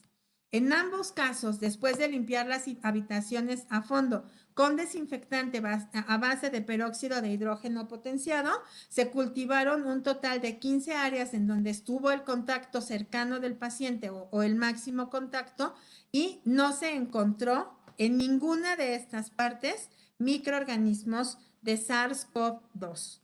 Esto nos demuestra la eficacia de la limpieza y la desinfección. Entonces es importante recordarles que necesitamos hacer la división de superficies de máximo contacto y de mínimo contacto. Entonces, en este caso, mesas de trabajo, camas, barandales, puertas, manijas, etcétera, son reservorio de microorganismos por la cantidad de veces que nosotros los estamos tocando. Los instrumentos de trabajo no críticos que solo entran en contacto con la piel como estetoscopio, baumanómetro, termómetro, frascos de antiséptico, son también un reservorio y se deben de lavar y desinfectar, no esterilizar. Mientras más cerca la superficie esté del paciente, más riesgo tiene de estar contaminada y mientras más veces se toque, más veces van a ser tanto un reservorio o una fuente de contaminación como van a transmitir el virus hacia las manos del personal y del personal al paciente. En todas las superficies debemos de tener cuidado, no solo en las que están mencionadas en este estudio. Todas las superficies deben de ser sujetas de desinfección y limpieza, o limpieza y desinfección. Entonces, ¿qué necesitamos para hacer esto? Un detergente adecuado y un desinfectante adecuado. Les voy a enseñar algo súper simple que nosotros hicimos para regalar en algunos lugares. Nosotros hicimos, espero que se vea, esta caja, compramos pellón quirúrgico del que venden en cualquier tienda de telas y si no, podemos utilizar estas toallitas que son desechables de microfibra que también venden en los supermercados. Las cortamos y las pusimos adentro de la cajita. Usamos un tamaño estándar de 30 centímetros por 27 y cortamos estas pequeñas toallitas. Mis compañeras fueron insistentes en colocarlas como en zigzag, pero se atoran. Pero si no, no las pongan en zigzag. Y esta toallita está impregnada con cloro y con detergente. Una caja con tapa azul tiene cloro, la caja con tapa verde tiene detergente. Esta cajita se la damos a la enfermera. Cuando la enfermera acaba de aspirar secreciones, cuando la enfermera acaba de hacer el procedimiento de lo que esté haciendo, donde se tuvo contacto con secreciones, con gotas, etcétera, ella misma puede limpiar la superficie. La limpieza, la desinfección, la higiene, el control ambiental no son responsabilidad solo de la gente de limpieza, son responsabilidad de todos. Si yo hago esto en el momento que terminé y no me espero a que venga alguien a hacerlo por mí, estoy teniendo un control ambiental adecuado, un eficaz proceso que ya está demostrado que funciona. Entonces, solo necesito el detergente adecuado y el desinfectante adecuado. Esta es una botella de cloro que nosotros hicimos cuando hicimos el ejemplo de la dilución adecuada del cloro.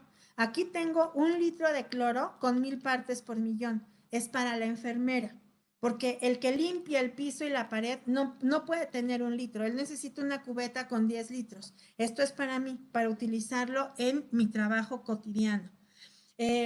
Obviamente, las soluciones de alcoholadas, comercial o la que ustedes puedan hacer con la técnica que se les ha enseñado. Métodos de contención adecuados si tengo material contaminado, como las bolsas para RPBI.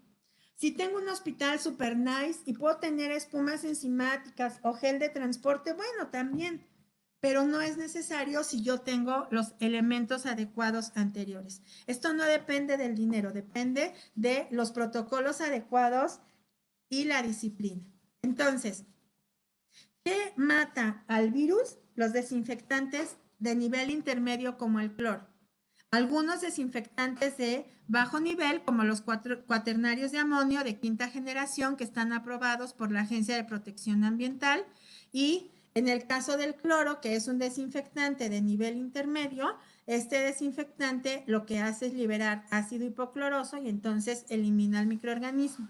Muy importante definir que hay muchos tipos de cloros, no solamente el hipoclorito de sodio.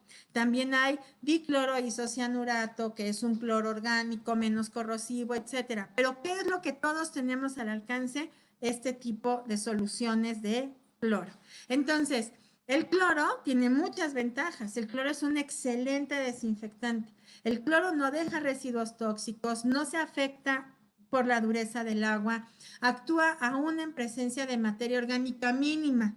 Por eso es que pueden limpiar una superficie y desinfectarla con esas toallas. Es económico, su acción es muy rápida y tiene bajos efectos de toxicidad en las personas. En las concentraciones adecuadas y si no se usa con agua caliente y si no se combina ni con vinagre ni con ningún otro químico. El cloro se debe de usar solo, ni siquiera con detergente. Hay mezclas de cloro con detergente que ya están equilibradas químicamente y se venden de manera comercial y eso es otra cosa. Pero si yo le echo un chorro de cloro y un puño de detergente, eso no sirve.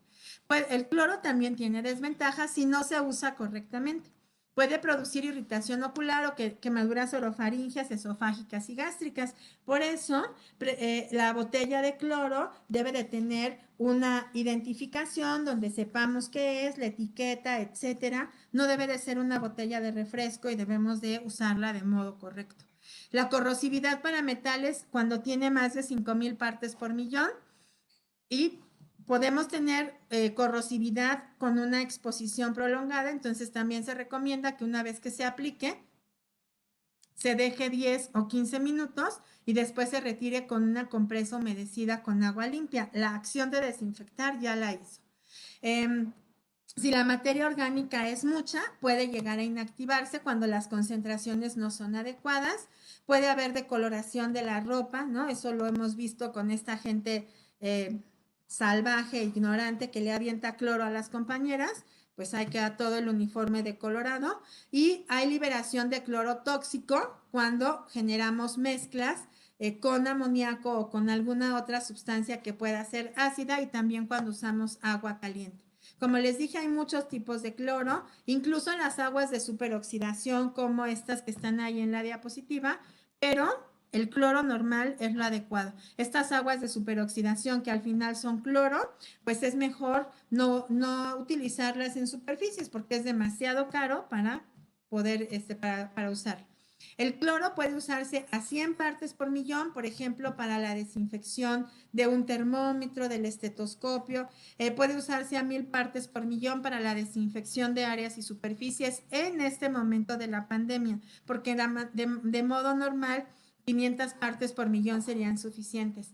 Y fíjense, si utilizo cloro a 5000 partes por millón, la evidencia nos dice que ha matado o ha eliminado al Clostridium, es decir, a esporas. Entonces, aunque mate esporas, está determinado para desinfección de nivel intermedio. Y en el caso quirófano, si tenemos nosotros en el quirófano un frasco de aspiración que no es a succión cerrada como los receptales, si tengo un frasco de cristal con su tapa y no tengo otra opción, pues lo que voy a hacer es poner 5000 partes por millón de cloro, es decir, en un frasco de 1,5 litros voy a poner 87 mililitros de hipoclorito de sodio para que todas las secreciones que vayan cayendo en el frasco se inactiven y eliminemos el riesgo de generar aerosoles. Y dependiendo de la superficie donde lo vayan a utilizar, pueden ser 100, 1000 o 5000 partes por millón. Aquí tienen una fórmula para calcular, no me voy a detener en esto para ya terminar. Aquí tienen una tabla también de las diluciones más adecuadas y el cloro que mayor efectividad tiene no es el del 13%, sino el cloro al 6%, es la recomendación del CDC. El cloro no se debe de mezclar con nada, no debe de tener materia orgánica, ni debe de estar expuesto a la luz, ni almacenarse en botellas transparentes, ni mezclar con agua caliente. Y bueno, aquí vienen algunas recomendaciones para la preparación y la dilución. Hay que recordar que la recomendación del CDC es que si lo almaceno correctamente va a durar 30 días y después pierde su efectividad. Y aquí hay una tabla de recomendaciones de la Joint Commission, donde nos está diciendo que debemos de tener el equipo de protección personal y estar preparado en el caso de este tipo de procedimientos de pandemia para actuar de la manera adecuada. En el instrumental, donde tenemos procedimientos invasivos en vías aéreas, debemos de hacer una preparación específica de esos materiales. En los endoscopios, en todos los procedimientos y en el equipo de protección personal reusable también debo de hacer limpieza y desinfección, pero no los voy a usar, no los voy a sumergir en cloro. Otra vez, repito, nada de esto se sumerge en cloro. No se debe de usar. Hay que sumergirlo en detergente o lavarlo con detergente. En el caso de los instrumentos que usemos, que estemos seguros de que se usaron en un paciente con COVID-19 o que presumiblemente están contaminados, porque aunque el paciente no se ha diagnosticado, tiene una neumonía atípica, ahí es en donde nosotros hicimos esta recomendación. Primero, además de aislar la parte de la vía aérea del paciente para que no contamine el resto del campo quirúrgico, vamos a meter todos los materiales que se usaron para ese procedimiento de vía aérea en la bolsa roja para poder transportarlos. Y ya en la central de esterilización, en el área de lavado, vamos a sumergir la bolsa en el detergente. Adentro del detergente abrimos la bolsa y sacamos los materiales. ¿Por qué adentro del detergente? Porque no sabemos cuánto tiempo van a tardarse en transportar esos materiales a la central. No sabemos si la bolsa contiene aire o no, y quizás cuando abramos la bolsa pueda haber un riesgo de contacto o de generación de aerosol. Por esa razón es que sugerimos que la bolsa se abra adentro del detergente y ahí se lave el instrumental. La bolsa se escurre perfectamente y se desecha en la basura, ya no se debe de utilizar, y después se procede al lavado normal y al procesamiento normal de los instrumentos, en donde después de la limpieza tengo que hacer la preparación, el empaque y la esterilización o la desinfección de alto nivel si el instrumento o el material es semicrítico, como sería el caso de las cánulas de laringoscopio. Entonces, eso es básicamente lo que tendríamos que hacer, y es un tema muy extenso, pero tampoco es un tema nuevo, es simplemente reforzar que el virus no es algo que nos genere una situación nueva, ¿no? Simplemente nos está recordando pues que quizás no estamos preparados para actuar en estos casos. Ahí viene mucha bibliografía y es lo mismo que les puede presentar después el doctor Abraham, que les ofreció también la presentación y la bibliografía para que ustedes la tengan. Eso es básicamente lo que yo les tengo que compartir.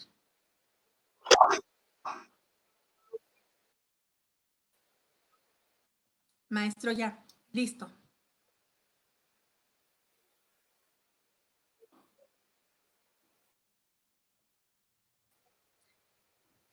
Ok, agradecemos la participación.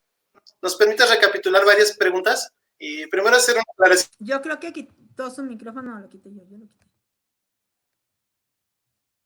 Ya lo escuché. Y es un trabajo difícil porque el equipo no estamos juntos. ¿Ya? Ya. El equipo no estamos juntos, entonces cada quien desde su casa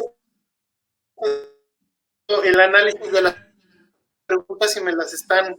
Una de las preguntas muy repetidas es si nos podrías compartir cuál es el porcentaje de dilución de alcohol para la desinfección. ¿El porcentaje de alcohol?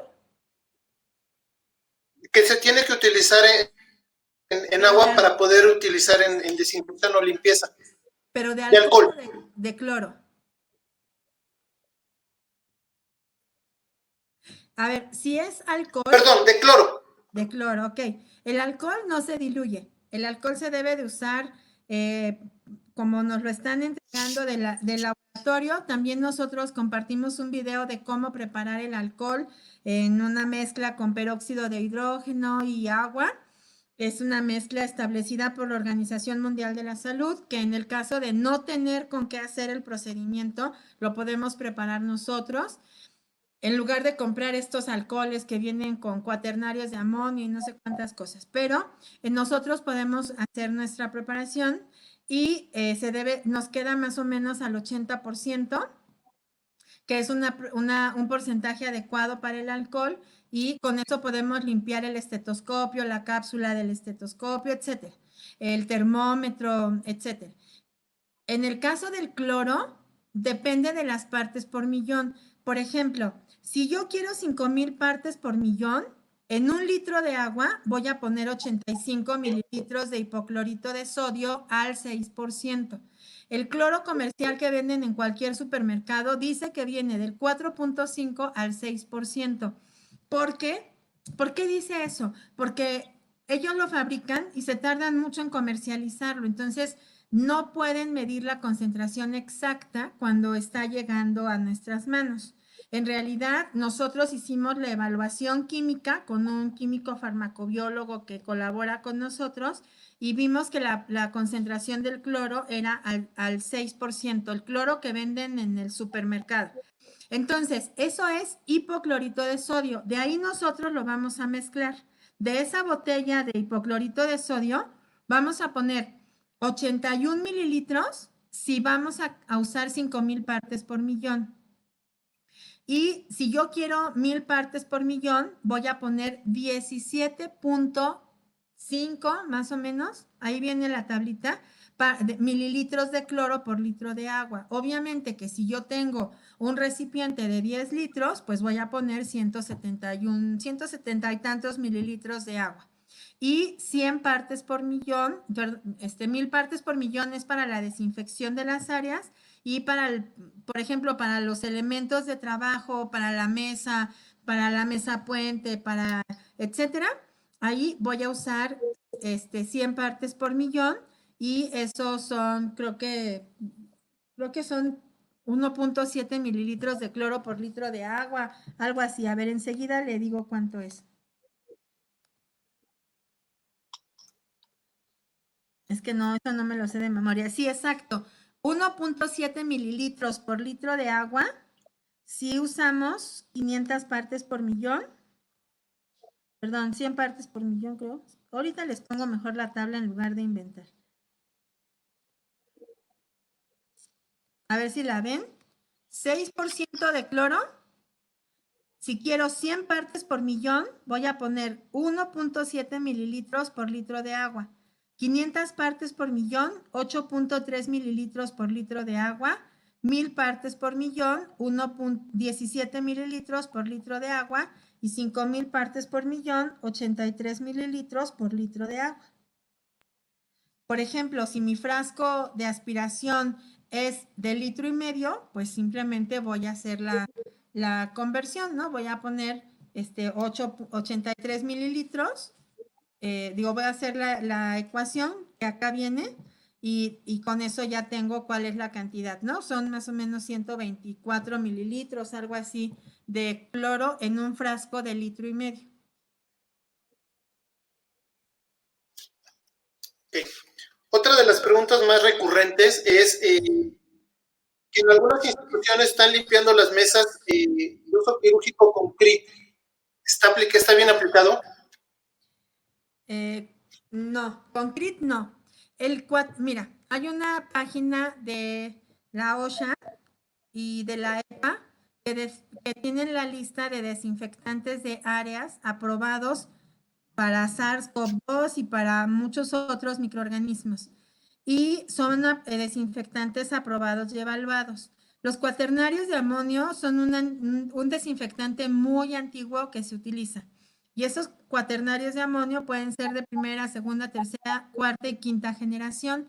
Los que están en la lista son de quinta generación, alguno de cuarta generación. Entonces, el CRIT es un cuaternario de amonio de primera generación, así que no es adecuado usar el CRIT. Mejor usar el cloro. El CRIT seguramente es mucho más caro que los 80 pesos que les cuesta el galón de cloro o los 20 y tantos pesos que les cuesta el litro de hipoclorito de sodio. Ok. También comenta que puedes volver a explicar cómo está el uso de los cubrebocas con su descanso. Claro. El uso prolongado, el reuso de las mascarillas N95. Sí, así es. Bueno, explico. La mascarilla N95 es importante cómo nos la retiramos, porque no hay que tocar nunca la parte de enfrente. Entonces, tenemos que quitarla desde las ligas, la parte de atrás, retiramos la mascarilla y primero la liga de abajo y después la siguiente. Y así como la vamos a retirar, tocándola por los laterales o subiéndola de las ligas, es como nosotros vamos a quitarla, vamos a retirarla.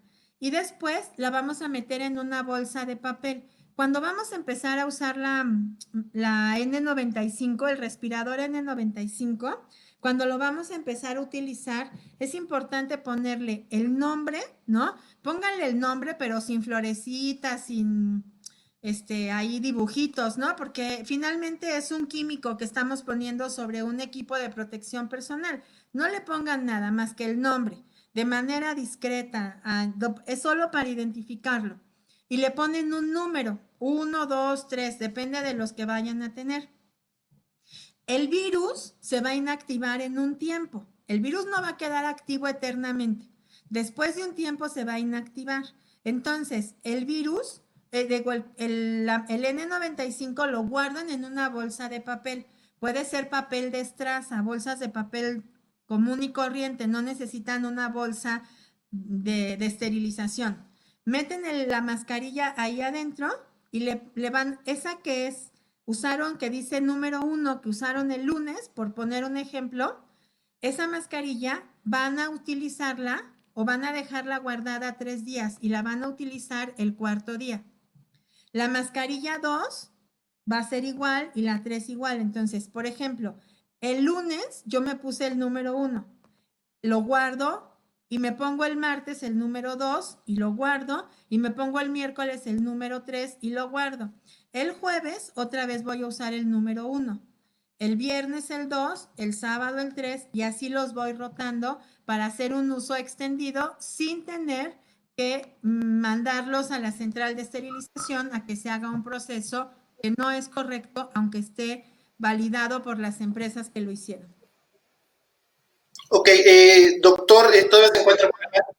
No, fíjate, ya se quitó. Es que tenía un... Ok, bueno, algunas preguntas que tenemos se las haremos llegar y les responderemos de forma individual. Otra de las preguntas... Mira, leí una cosa que me llamó la atención aquí, discúlpame que te interrumpa. Sí, dice que la mascarilla KN95 que tiene los resortes en el oído, ¿cómo se puede quitar? Esa no es para uso hospitalario. ¿Por qué razón? Porque la mascarilla con los resortes aquí no hacen un sellado adecuado. La mascarilla debe de tener las ligas en la parte de atrás para que sellen y contengan. Si la mascarilla tiene en los oídos, no es para uso hospitalario, o quizás es para uso hospitalario, pero quirúrgico, pero no para procedimientos que generen aerosoles. Ok, era una de las preguntas de las características de los cubrebocas que nos están dando. La mayoría no hacen vacío. De hecho, hay una pregunta aquí que en las mascarillas que están otorgando parecieran de uso similar, no originales, con la cual no están generando el sellado correcto y las características correctas. ¿Generan una protección para el personal de enfermería? Generan una protección si no tienes riesgo de aerosoles. Por supuesto que generan una protección. Las KN95 están certificadas por NIOSH, que es el organismo de Estados Unidos que se encarga de certificar que sí tienen el funcionamiento correcto, que sí se fabricaron bien, que sí se pueden catalogar como N95. N95 implica que filtra el 95% de las partículas que están en el ambiente. Pero para que puedan funcionar como un respirador adecuado, necesitan hacer el sellado adecuado en la cara. Ok, y una de las últimas preguntas. En ambientes quirúrgicos manejados con niños o pediátricos, hay muchísimos riesgos de exposición porque todavía no se conocen casos en el área quirúrgica con niños, pero al ser un ambiente quirúrgico nos están preguntando mucho cómo está el manejo quirúrgico en niños. Pero quizás es porque yo soy enfermera intensivista, pero he sido jefa de enfermeras muchísimos años y me meto a los quirófanos, por eso me atrevo a abrir la boca. No sé cuál sea la diferencia entre un adulto y un niño, porque quizás el adulto todavía sea menos respetuoso de las reglas que el niño, ¿no? El niño entiende bastante bien, pero es el mismo, porque lo que tú vas a manejar de modo diferente es la vía aérea, ¿no? Y recuerden algo muy importante, sobre todo si trabajan en hospitales donde tienen mucha cirugía de niños. Fíjense que yo fui jefa de enfermeras en un hospital pediátrico y me di cuenta que la mayoría de los pacientes pediátricos tienen infecciones virales, ¿no? Entonces, tampoco es algo nuevo.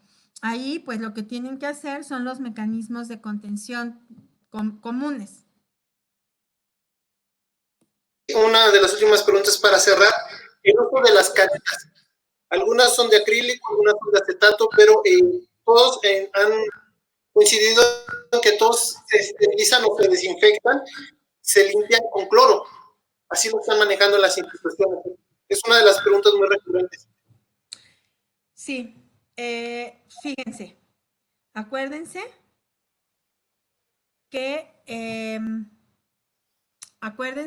el detergente va a eliminar o a inactivar el virus. Entonces, cuando acaba el procedimiento que van a hacer, lo sumergen en una caja con detergente, en una caja de plástico, en una charola con detergente, y eso, simplemente eso, ya inactivó al virus, estoy segura. Ahora, si ustedes quieren desinfectarlo, que es correcto, estoy buscando un documento que me acaban de mandar de un fabricante para darles el dato correcto, pero